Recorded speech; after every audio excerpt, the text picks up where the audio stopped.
నారా చంద్రబాబు నాయుడు గారు ప్రజల్లోనే ఉండి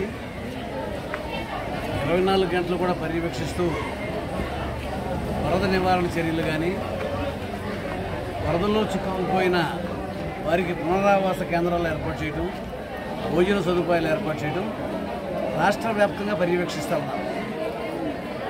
చంద్రబాబు నాయుడు గారు క్రైసిస్ మేనేజ్మెంట్ చేయడం చేతనటువంటి నాయకుడు. ఆయన ఎప్పుడు కూడా ఫెయిల్ అవ్వాల. ఈసారి కూడా అనుకోకుండా వచ్చిన ఈ విపత్తు నుంచి ప్రజలకి ప్రభుత్వ పరంగా పునరావాస కేంద్రాలు ఏర్పాటు చేయడం, వారికి కావాల్సిన భోజన సదుపాయాలు ప్రతిదీ కూడా మరి కలగజేయడం జరిగింది.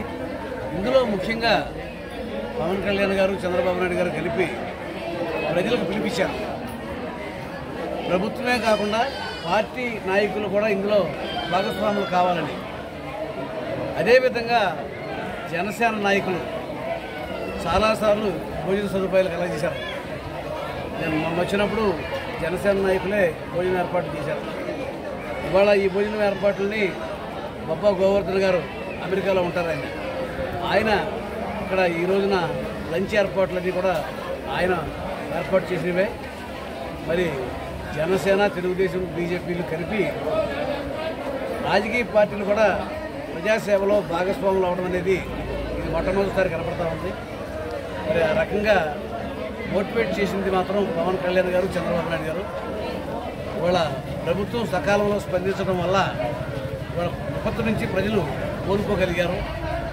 మరి ఈ విపత్తు నుంచి వర్షాలు సర్దుమరిగిన తర్వాత మిగతా నష్టాలను కూడా అంచనా వేసి కేంద్రానికి నివేదికలు పంపించి కేంద్రం నుంచి మద్దతు తీసుకోవాలి, ఆర్థిక సహకారం. ఆ పని మీద ప్రస్తుతం అంచనాలన్నీ కూడా తయారవుతూ ఉన్నాయి.